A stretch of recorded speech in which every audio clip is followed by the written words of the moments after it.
This is Pete Moore on Halo Talks NYC. I'm here with Olivia Young, founder of Box and Flow NYC. Good to have you on the show. Thanks for having me. So, want to talk about your experiences as an entrepreneur. Talk about how you got into Box and Flow, and probably out of your personal frustration for finding something that you wanted that wasn't out there. So, you want to give your background to our listeners, and then we can kind of go from there. So I moved to New York after college to go to culinary school. And I went to French Culinary Institute in Soho with the idea that I really wanted to get into food writing. And I had read an interview by then the editor-in-chief of Food and Wine, Dana Cowan, who said, you don't have to go to culinary school, but it gives you an edge if you know what you're, to write about what you're cooking. So I went to culinary school, worked at Food and Wine magazine, was interning for all of the editors in the office. And it was at the time when print media was changing. And I quickly realized I didn't want to be involved in that. I wanted to get my hands dirty. So I was searching, and Michael White, who is the chef of the Alta Marea group, Marea, Ostra Marini, Ifiori, has, I think, at this point, 18 restaurants globally, just opened Marea in Dubai. He needed a personal assistant. So I was 23. I was his first assistant. I worked with him for 6 months and then took all his PR in-house. Oh, wow. So I sort of formed a communications department at Alta Marea Group, and then became brand director, open what was then, it's changed over the years, restaurants in London and Istanbul and Hong Kong, and got my hands dirty. Wow. And the president of the company, the owner, is the former president of Merrill Lynch. So I sort of was working directly with, his name is Amas Fakahani, and he trained me to be a tiger, or he brought that out of me. And simultaneously, I started my own consultancy representing other chefs and food brands, because 18 restaurants wasn't enough. And needed something else to do. Yeah, I right? wanted a creative outlet. And I always had this, I believe you're either an entrepreneur or you're not. So I had this spirit in me, and I wanted to create. So I was searching to create. And at some point, I realized that I had reached my pinnacle there, and I wasn't meant to work for somebody else, even though, these people are family in a lot of ways. But I wanted to work with them, not for them. So I did a deep dive, soul-searching, 29, turning 30, what is my purpose in life? Run over the bridge, trying to find something that spoke to me. Okay. And then saw every shaman and life coach and shrink and fortune teller and psychic in the universe. So that's how they stay in business on the corner of Madison and 28th, I guess. There, right? and then 7th Avenue, the weird one that's I went in and I was like, how much? Yeah. Tell me my future. And it's funny because, I got some really interesting advice and some, nothing has been out of left field really in all of that. Yeah. Wow. There was weight to everything. But also nothing life-changing. More so, one guy, shaman, took the demons out of me and told me that I've always fixated on my legs being too short because I want to run faster, which is true. I'm really good at racing to the finish line. So planning a brand before, starting a business. And so with that said, I went back to what I was committed to every day. So I started doing yoga when I was 15, and I started boxing when I was 20. Just for the sheer purpose of I wanted to connect to something. And I guess I was 15, and Bikram yoga drew me in. It was hot and sweaty and forced me to stay still in weird postures for hours on end. And after doing yoga for 5 years, I was on my way to the yoga studio, and there was a boxing gym with sweaty men on Washington Avenue in Miami Beach. And I was like, what is this? Sign me up. So I started boxing. So you were doing your own Box and Flow. Exactly. Every day, almost. Wow. And you mentioned when we started this idea of creating something that there was a need for. And for me, it wasn't that there was, certainly there was a need for Box and Flow, this hybrid that channels our duality as fire and water to find center and balance within. But it was more so, I was getting this feeling every day that made me feel so alive. And I wanted to give that feeling. So it wasn't really for me. It was almost from me. Wow. And were you still down in Miami, or were you in New York at that point? I was in New York. Gotcha. So I was doing this, 15 to 20, and then I moved to Boston, went to college, moved to New York after. So Box and Flow did you commit to this full time, or were you still doing consulting and doing 10 other things at the same time? Yeah, I was dabbling a little bit and consulting, and I can be quite polarizing. I think my biggest lesson to date is that things don't have to be so extreme from like step one. So like I said, like I was like hell bent on starting this business and quit my job and just go in it. Same like I was hell bent on building a brand before even like signing a lease.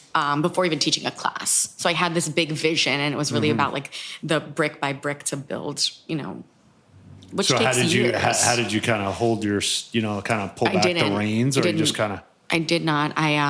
I quit my job. I was like, this is it. I'm doing this.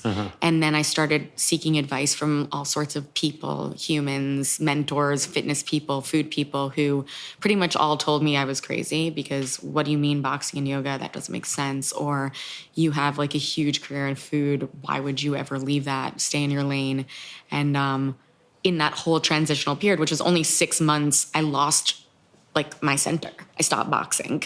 I lost my focus. I stopped doing what was giving me all of this like energy. Because you were trying to build this business. Because I listened to external advice that was really projection on how I should create my life. Oh, okay. So you kind of hit pause on this, or? It was like a 6-month period of like shamans and life coaches and like more of that, like help me. Should I do this? Should I not?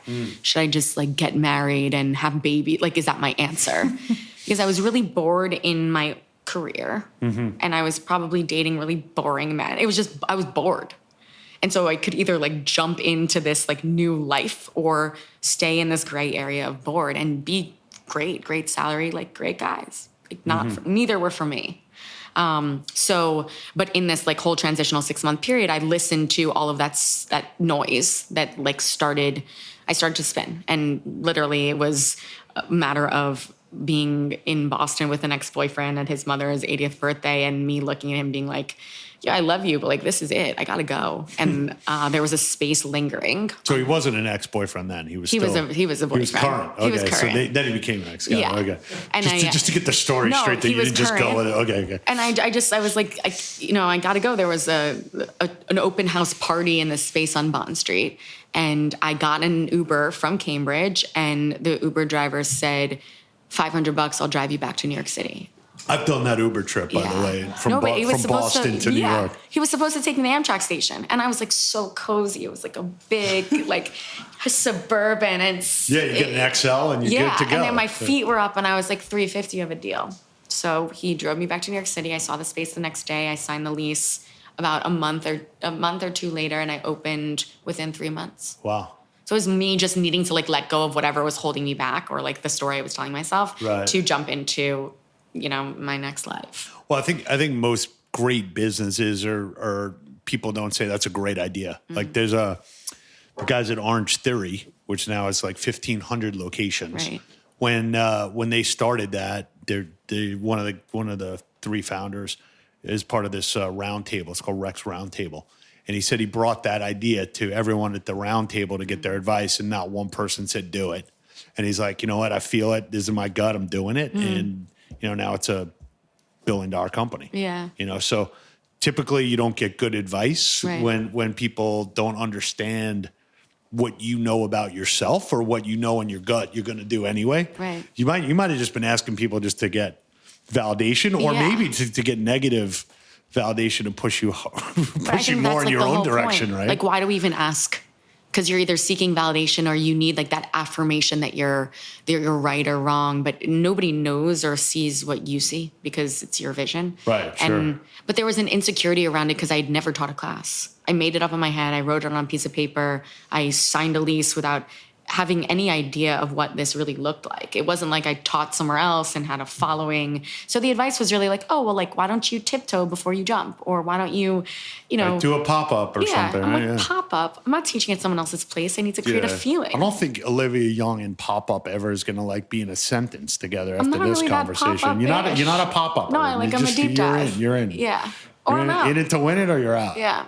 Like the Ubering out of Cambridge would be a good way to roll. Leave. Yeah. Give me a parachute or an Uber. Just go. So what have you learned about yourself over the last couple of years? So I created a business, literally like the basis of it is resistance and ease. when you let go of whatever's holding you back, you can find your flow. You learn to breathe and take on tough situations with an element of calm. So the tagline for Box and Flow is flow through the fight.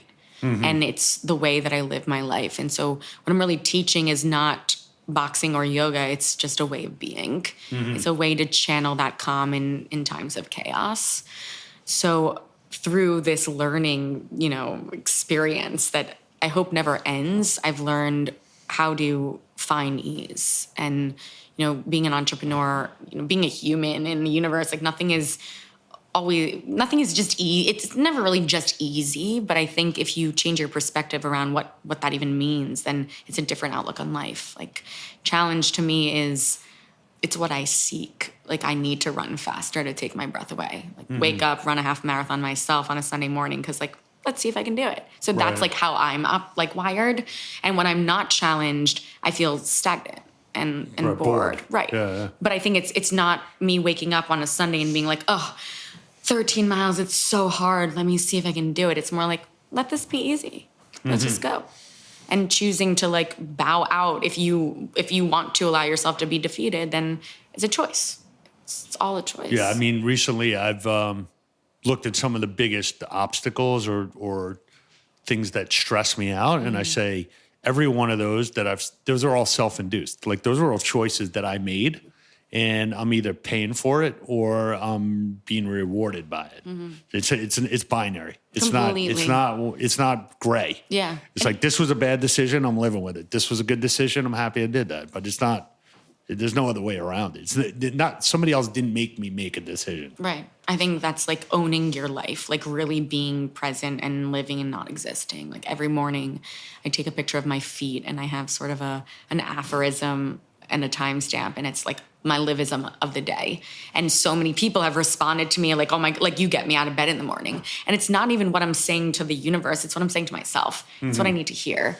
And, I think this morning was something about if you're going to expect more from others, like start by expecting more from yourself. Nice. So it's just a matter of like the way that I see the world. So and you picked that up, or is that something you came up with?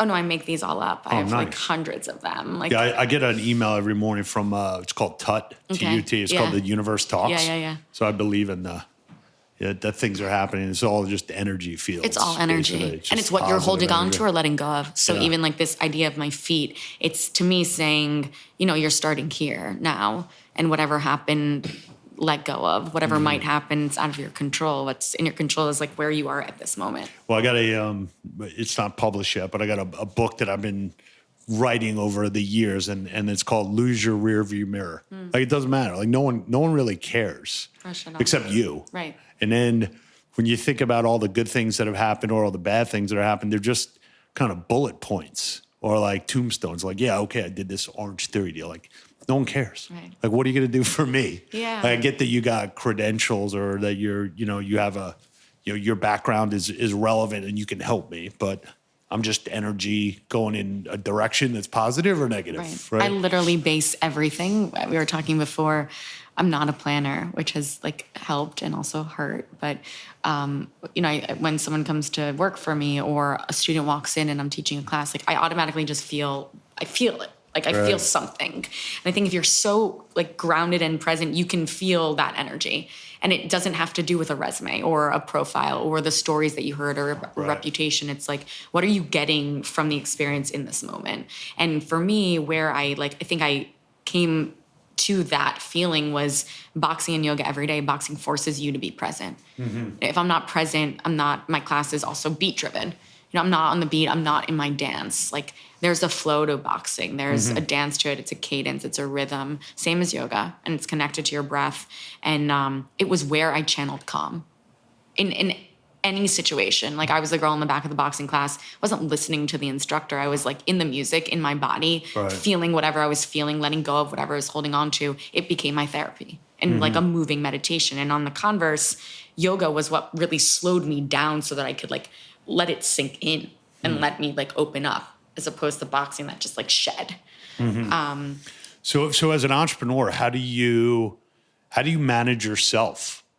How do you manage like when someone or when you say, okay, look, I got to look at what the revenue is. I got to look at what my price per class is. I got to look at my occupancy rates. How do you access that part of your brain?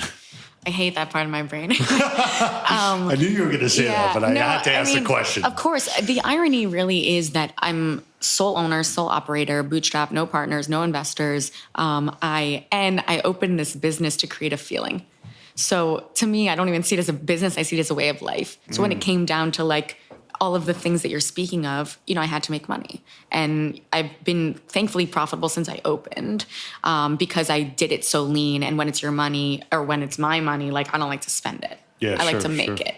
Could I have been more strategic along the way with that? Absolutely. And I think I was always looking for the counterpart who would run the business so that I could run, the feeling, the brand, what I'm really good at. And I think that's what's excelled thus far, and the product. And the business has chugged along because it could. And then, you hire a consultant who really understands you. And my sales have never been higher with like a once a week. So you did bring in somebody to help you on that. Yeah. And I always have some people that were better than others. I'm at a point now, I'm opening a second space. I'm bringing on a financial partner. And I'm really excited so that I can not hold the weight of the world on my shoulders. Right. And like I have 16 employees and, 45 classes a week, and I teach 9 classes and I run the business, and I love my life. Right. So how do you, you really don't have, you have work, you have stress to perform and to keep yourself happy and to have the freedom that you desire. So how do when you think about opening up a second location, you're not looking at necessarily at the spreadsheet. You're saying like, look, I'm ready. You're personally ready to grow. And this is like an outlet for your personal growth. Or I think that it's also the business it was at a point where I needed to do something because it was fine, but there wasn't like exponential growth because I didn't have showers. My biggest challenge thus far has been my space. So it's 1,500 square feet. It's hot.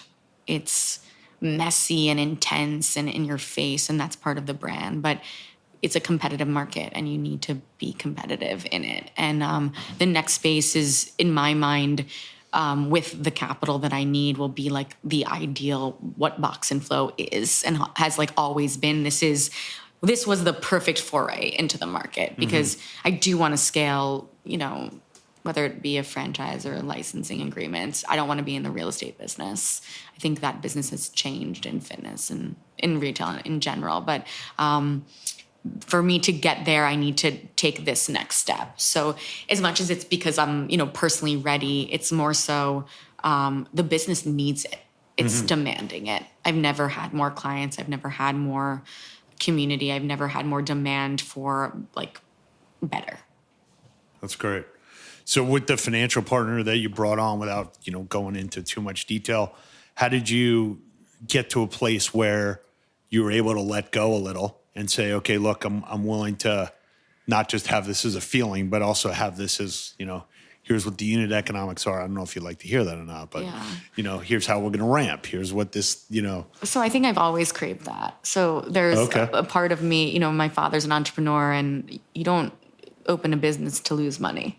So as much as, it's funny, I had a conversation a couple of days ago with someone who really values their business by like dollar. Like they just want to make money. That's why they started their business. It's not about their connection to it. For me, it's like I value myself and my business and human capital. But if I'm losing money, it doesn't make sense. Right. So the conversation is pretty simple. Like, what do you bring to the table? What am I bringing to the table? Like, this is what I'm good at, and it shows. This is what you do. And finding that partner, as I said, I think I always sought somebody out. They came to me, and it's someone I've known for 8 years. Okay, great. And I've seen their track record, and there's a very deep element of trust, and I also know where I will keep my eyes peeled for mistrust. Mm-hmm. Great. I know how they work. So where's the next location going to be? It's pretty close to where I am. It's like 8-9 blocks south. And are you going to keep both open? For as long as it makes sense. Okay. Yeah. My location now is a light lift, and it's also, there's the romanticism around what it is. I just put $100,000 in it to build showers. It's beautiful. Mm-hmm. There will be some overlap, but I think it's ultimately like opening and having proper PR and really ramping up marketing so people know where we are. I've never spent on that. So one other question just related to your financial partner. Is your financial partner in agreement with you that we're going to open up this next location and we're going to kind of see where it goes? We're not going to, plan for additional expansion until you feel like you're ready to do that? No, I mean, it's all going to happen simultaneously. It's not like, let's see if this works. It's, since I've opened, like, it's a unique concept, sure, and people at this point like the idea of it, and people who come in from Mexico City or Austin, they want one.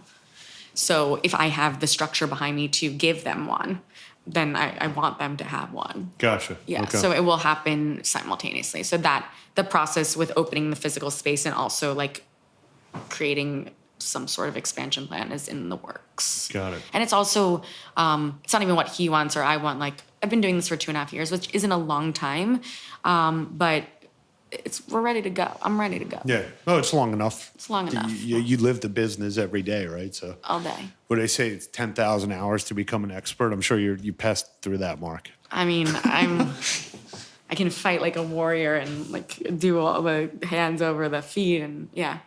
I would say I'm an expert. That's great.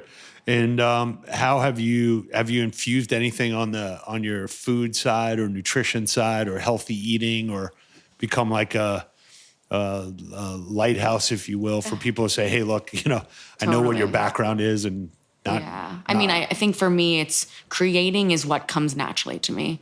So like, I always say like, you're either creating or consuming, and I prefer a bit of both. So I constantly write recipes. I use social media a lot. I have a website that's coming out soon, but have already used an old website for all of my like recipes. I work more with food brands and fitness brands. I'm working on a leotard line. I'm doing all the things I want to do. To me, it's a way of life, not just a fitness concept. So my working on a book proposal that has a recipe component to it. I think my bread and butter will always be food. Fitness was my passion. It's what gave me a feeling.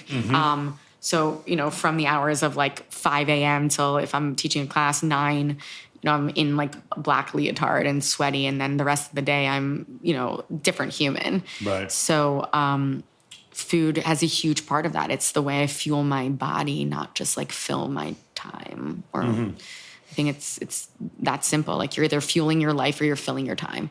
So I fuel my life with food and fitness and connection and, everything that I want, or I'm filling space with extra wasting. That's great. We just had a Dr. Joel Furman on, so he just talked about, that the fuel and the food you put in is basically the solution for every disease and everything that's going on, and that there's subsidies to farmers that are producing corn syrup, so like the whole system is upside down. And, yeah.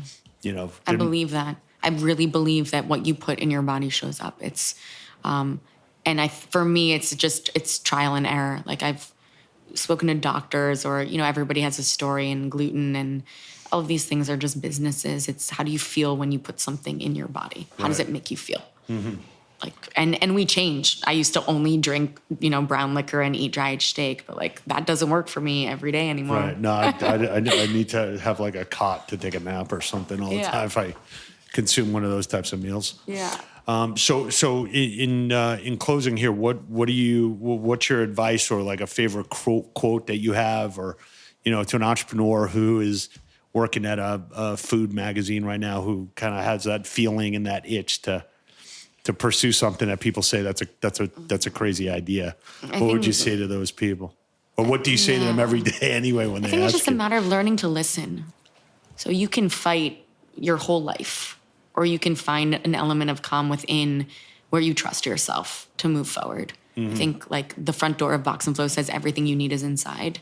And it's, sure, we have all the things, but it's just a matter of learning to trust yourself that you will know the way if you become so grounded in where you are now. Not about where you were, rearview mirror, or where you're going, where you want to go, but like literally look at your feet and feel your breath and feel your heartbeat, and like give an element of gratitude for what you have, not about what you need.